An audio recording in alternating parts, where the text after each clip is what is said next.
As I said earlier, this week has felt like a year. I deliberately avoided watching and listening to things on Monday. Tuesday, I made the mistake of turning on the radio. It didn't get any better on Tuesday or Wednesday or Thursday. And as I was thinking about last week when the whole sermon and the whole worship service was going to commemorate the life and ministry of someone who had spent their life in ministry, advocating for the oppressed and working for justice. And even though we weren't here together, and I was disappointed by that, there was something Spirit-led about being able to do this sermon and have this service today after so much has happened this week. And our prophet Isaiah, before he was a prophet, is believed to have been a scribe in one of the temples or even in a royal palace. He had some kind of high responsibility. He was a prophet for about 40 years. And scholars believe that he served under 5 kings as a prophet.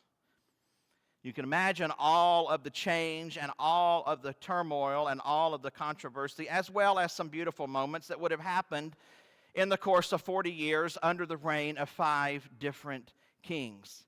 And he did this for 40 years. Being a prophet was not something that someone was called to and they jumped from their seats and said, "Yippee, I'm glad I get to be the prophet." Because being a prophet in that time was not something you wanted to do. It was something that you were called to do. Because in that day, they killed the prophets. They ridiculed the prophets. They didn't want to hear what the prophets had to say, especially if those prophets were speaking truth to power. So imagine doing this, like Isaiah did, for 40 years. Contrast that with the prophet Amos, no less of a prophet, but Amos, fortunately for Amos, did it for about a year. That probably felt like a very, very long year. And Amos was called to be a prophet while he was a shepherd and a farmer. He didn't have the lineage that Isaiah had. But both of these prophets, speaking for God, spoke about how God wants justice to roll like mighty rivers. And how that God doesn't take delight any longer in the assemblies of the people and the offerings of the people. Because at that time, it seems that what was happening was the people were gathering together and they were giving and they were following the rules that they were supposed to follow while they were all together, but they were neglecting the poor. They were neglecting the needy. They were neglecting those who were being oppressed. They were neglecting to speak up. They were neglecting to speak truth to power. And when these prophets spoke these things, it made people angry. People, I can imagine, were gnashing their teeth together. They were getting furious inside themselves, and they would ridicule the prophets. They would rebuke the prophets, and at times even attack the prophets. Sound familiar? Think back to Tuesday, to the inaugural prayer meeting at National Cathedral, when all of these dignitaries are there in attendance. And Bishop Buddy, the Episcopal Bishop of D.C., stands before the people at the National Cathedral, takes a deep breath, and speaks directly to President Trump. And in that moment, if you haven't watched it, I encourage you to watch the entire sermon. And in that moment, at the very end, toward the very end, before she pleaded with President Trump to have mercy. She took a breath, a very noticeable deep breath, as almost to invite the Spirit in to help her as she was making this plea and as she was speaking truth to power. And all she did was ask him to show mercy on members of the LGBTQ community, ask him to show mercy on immigrants. And she said to show mercy on those who are strangers, because at one time we were all strangers. All she did was ask for mercy. She's had a rough week. If you have seen any of the news articles and seen things that are flying around on social media, she has been called a so-called bishop. There's even a congressman in a southern state who called for her to be put on a deportation list. And it has been demanded that she apologize for simply asking for mercy. There was something on Facebook that really caught my attention the other day when somebody said, if someone asking you to show mercy leads you to be irritated and demand an apology, let me introduce you to Jesus. Because Jesus' ministry was about mercy. Now, Bishop Buddy, I didn't know much about her until this week. And I pray to God that I would have the same courage that she has to use any platform that I am given to speak truth to power, regardless of what it may cost. But I learned that she's not new to this work. It was she in 2018 that reached out to the family of Matthew Shepard, who had been holding his ashes for 20 years because they were afraid to inter them somewhere, afraid that they would be desecrated. She reached out to them 20 years after his murder, asking if they would have him interred at the National Cathedral. And they said yes, and there was a beautiful memorial service held at National Cathedral when his remains were interred there.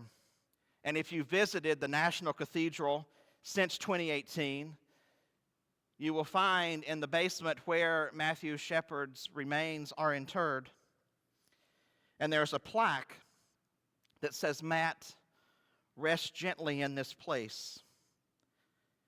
You are home now. Peace be with you and all who visit here."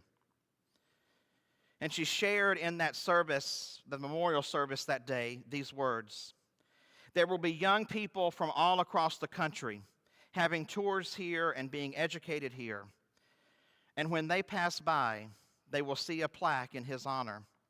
They will see that this is a church that has learned from the example of violence, that we need to stand and be counted as among those who work for justice and the full embrace of all God's children." She is not new to this work. And I'm sure in 2018, she caught some of the same backlash when having Matthew's remains interred at the National Cathedral. But she stayed true to her calling. And she continues to do that today when she has made a statement saying, "I will not apologize ever for asking someone to show mercy." And who would have thought we would ever be asked to do so? That is a modern day prophet in my mind who has had the courage to speak truth to power when given the opportunity. The Reverend Dr. Martin Luther King Jr. is another one of those individuals who had the courage and the audacity to stand up and proclaim the good news of the gospel for everyone, not just people of a particular race or belief. And it was Reverend Dr. King and others in the civil rights movement who came together, working together to build what Dr. King would refer to as the beloved community. And if you've ever received an email from me directly, you will see that in my signature line it says, "Toward building the beloved community," because we are still in the process of working toward building this beloved community. So in the last few weeks, I went to the website for the King Center, and I encourage you to go there and read more about the beloved community and this idea. But it was first coined by a philosopher and a theologian named Josiah Royce. He founded the Fellowship of Reconciliation. But it was Reverend Dr. King who made it a very popular phrase in his time. And he invested it with a deeper meaning, which has captured the imagination of people and goodwill all over the world. According to the King Center, for Dr. King, the beloved community was not a lofty utopian goal to be confused with the rapturous image of the peaceable kingdom in which lions and lambs coexist in idyllic harmony. Rather, the beloved community was for him a realistic, achievable goal that could be attained by a critical mass of people committed to and trained in the philosophy and methods of nonviolence. Dr. King's beloved community is a global vision in which all people can share in the wealth of the earth. In the beloved community, poverty, hunger, and homelessness will not be tolerated because international standards of human decency will not allow it. Racism and all forms of discrimination, bigotry, and prejudice will be replaced by an all-inclusive spirit of siblinghood. In the beloved community, international disputes will be resolved by peaceful conflict resolution and reconciliation of adversaries instead of military power. Love and trust will triumph over fear and hatred. Peace with justice will prevail over war and military conflict. The belief in the beloved community and his willingness to stand up and speak truth to power cost him his life. But where would we have been had he not done so? Where would we have been had he and so many others involved in the civil rights movement not stood up and spoke truth to power? What if he, like the prophets of long ago, had not spoken?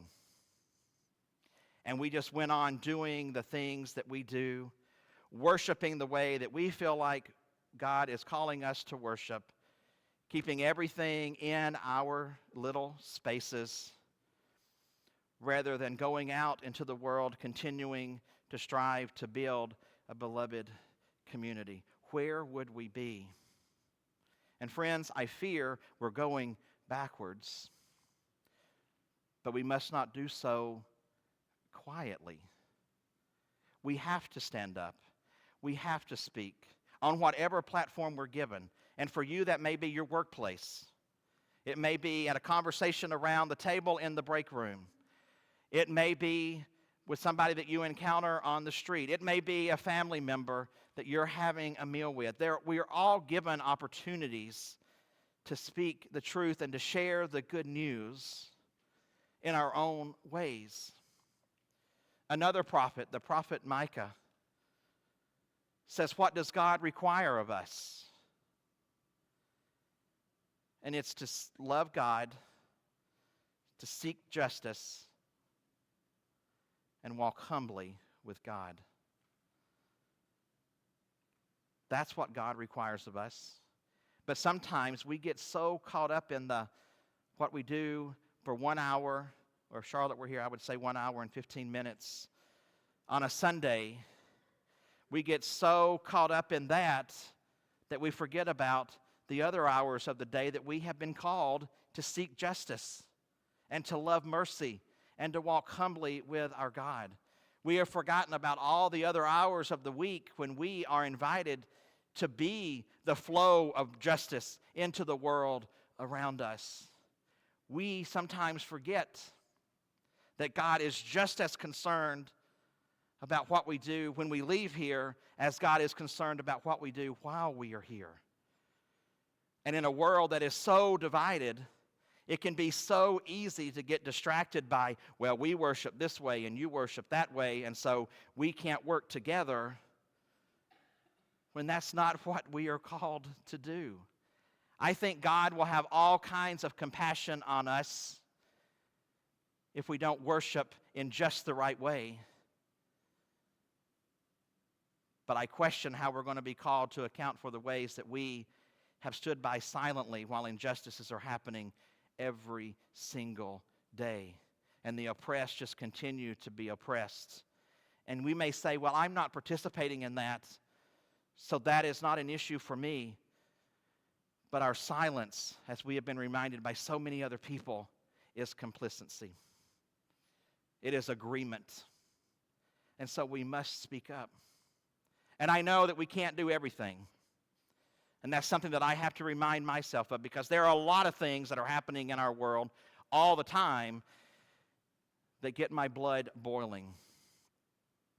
Missy had the opportunity a few weeks ago to sit beside me at a school board meeting. And if I were sitting, I would tell you all the different positions that my body got in during that meeting. From times like this, or like this, or like this, or my feet going like this because I just can't be still over some of the things that were being said. But as I noticed one person after another, getting up to speak for justice and equity and inclusion, my blood pressure started to level a little bit. Going to a school board meeting and showing your support is one way that you can speak truth to power, one way that you can let justice roll, because I'm going to tell you, the school board here in Frederick County is facing some challenges. And there's a certain policy 443, I encourage you to look it up, that calls for the protection and inclusion, among other things, of our transgender siblings. It is a wonderful policy. It is being threatened right now. And that is a scary thing. And so we can't just sit by and let that happen. If we're really working toward the beloved community, we will speak up for things like that. There's a movement right now called the Sanctuary Movement, where many churches in the United Church of Christ and other denominations are working together to figure out how we can help our immigrant communities. Because we've already seen this week raids that have already started happening in businesses, and we have been told that now ICE has free reign to go anywhere they want to, including our houses of worship. And so we're trying to figure out what is it that we can do. And while Grace doesn't have the facilities to support housing a family or a person, that doesn't mean that we can't do something. It doesn't mean that we can't work with other organizations or other traditions, faith traditions here in town and elsewhere to support the work that maybe they are doing. That is a way of building the beloved community. That is a way of letting justice flow. Because here is something that I have thought about a lot when I've been thinking about Reverend Dr. King and others in the civil rights movement and Bishop Buddy and others. Just because we can't do everything doesn't mean we can't do something. Just because we can't do everything and we can't address everything doesn't free us from doing what we can, where we can, either individually or collectively, toward building that beloved community. And friends, I think we're going to have plenty of opportunity to do that over the next few years. And I pray that we will. I pray that we will have the courage to stand up and speak the truth in love, the ways that God has called us to do so, collectively and individually. And it's going to be scary. It can be scary. Bishop Buddy said in an interview after Tuesday, somebody said, "Oh, you didn't seem nervous at all." And she said, "I'm always scared when I stand before a group of people to proclaim the good news. It's always scary, but it's necessary." The same is true for us. It may be scary, but it is necessary. And in our next hymn that we're about to sing, may that be our prayer, that during those times when it is scary but necessary, may we ask, precious Lord, take my hand, lead me on, let me stand. May it be so. Amen.